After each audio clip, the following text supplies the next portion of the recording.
আমরা আমাদের যারা রেমিটেন্স যোদ্ধা আছে ওনাদেরকে এয়ারপোর্টে ভিআইপি সার্ভিস দিই। আমরা ওয়েল অ্যাওয়্যার আছি সিন্ডিকেট নিয়ে, সিন্ডিকেট যেন ভেঙে যায়। সিন্ডিকেটের জিম্মি সৌদি আরবের বিমান টিকিট শুধু যাওয়ার জন্যই গুনতে হচ্ছে 1,90,000 টাকা, অথচ কিছুদিন আগেও বাবা 40,000 টাকার টিকিট 1,90,000 টাকা। এটা হচ্ছে যে আসিফ নজরুল স্যারদের কিয়া ভিআইপি সার্ভিস।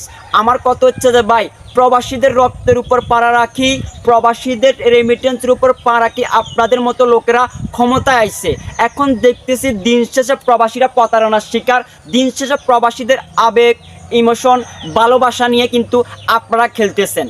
মানে যারা ক্ষমতায় বসে তারা কিয়া শাসক হয়ে যায়, কিন্তু জনগণের সেবক কেউ হয় না। আমার কথা হচ্ছে ভাইয়া, গরিব দুঃখী মেহনতি মানুষের সংসদ থেকে তেল মারার কোনো সুযোগ নাই, দালালিও করার সুযোগ নাই। গরিব দুঃখী মেহনতি মানুষের সংসদ থেকে ওয়াসিম মনির 2 সেরা যুক্তি কথা করে আইসি। আপনি হন প্রধান উপদেষ্টা, আপনি আওয়ামী লীগের নেতা হন, বিএনপির নেতা হন, গরিব দুঃখী মেহনতি মানুষের সংসদের নেতা হন, আমার কিছু আসা যায় না। এটা গরিব দুঃখী মেহনতি মানুষের সংসদ, এখান থেকে 2 সেরা যুক্তি কথা কম। মানে যে লোকগুলা প্রবাসীর রেমিটেন্সের উপর পা রাখি, তন্তাজা রক্তের উপর পা রাখি, প্রবাসীদের টেয়ার উপর পা রাখি, যারা ক্ষমতায় আইছে এখন দেখতেছি তারা কিন্তু প্রবাসীদের সাথে কিন্তু প্রতারণা করতেছে। আমার কথা হচ্ছে ভাইয়া, এখন তো আওয়ামী লীগ নাই, এখন তো কোটি কোটি টাকা বিদেশে পাচার হইতেছে না, এখন তো কিয়া লক্ষ কোটি টাকা আত্মসাৎ হইতেছে না, এখন তো আওয়ামী লীগের কোনো লোকজনও দায়িত্বে নাই। তাইলে আপনারা কেন সিন্ডিকেটটা ভাঙতে পারেন না?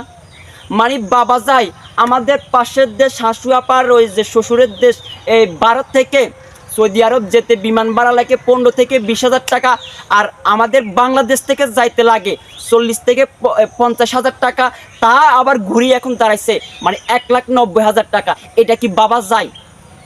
মানে প্রবাসীরা যারা দেশের অর্থনীতির চাকা ঘুরায়, যারা দেশের জন্য কাজ করে, যারা দেশের মানুষকে ভালো রাখে, দেশের গণতন্ত্রকে ভালো রাখে, দিন শেষে তাদের সঙ্গে আপনারা কী করেন? প্রতারণা করেন। তাদের আবেগ নিয়ে, তাদের ইমোশন নিয়ে আপনারা কী করেন? আপনারা খেলা শুরু করে দেন।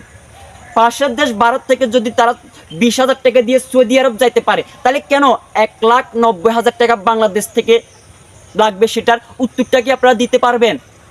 না, এখন তো আওয়ামী লীগের কেউ নাই, এখন তো কোটি টাকা পাচার হইতেছে না, তাইলে এখন কেন এই যে 50,000 টাকার টিকিট 1,90,000 টাকা? আপনারা প্রবাসীদেরকে ভিআইপি লাউঞ্জের গল্প শুনাইবেন, আপনাদেরকে ভিআইপি সার্ভিস দিবেন, এটা নিয়ে আপনাদের ভিআইপি সার্ভিস। আপনারা বলতেছেন আমরা সিন্ডিকেট ভাঙতে পারতেছি না। সিন্ডিকেট মারানের হুতেরা কারা? আমরা গরিব দুঃখী মেহনতি মানুষের সংসদ থেকে আমরা জানতে চাই।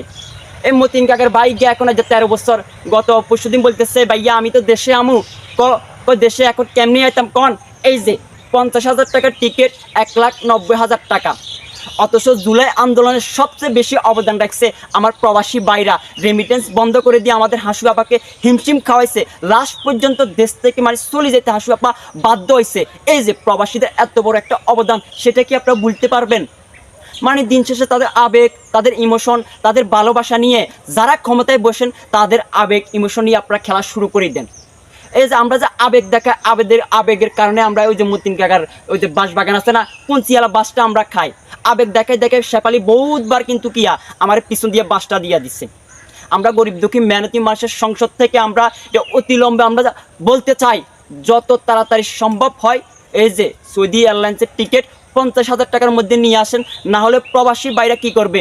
এই যে আপনাদের অর্থনীতির শাখা কিন্তু লাল বাতি জ্বালাই দিব। কি কইছি কথা বুঝছেননি? সিন্ডিকেট না ভাঙতে পারলে আপনারা কি করবেন? এভাবে গরিবের সংসদে আসি আত্মসমর্পণ করেন, আমরা সিন্ডিকেট ভাঙতে পারতেছি না, আমাদেরকে ক্ষমা করে দাও। আমাদের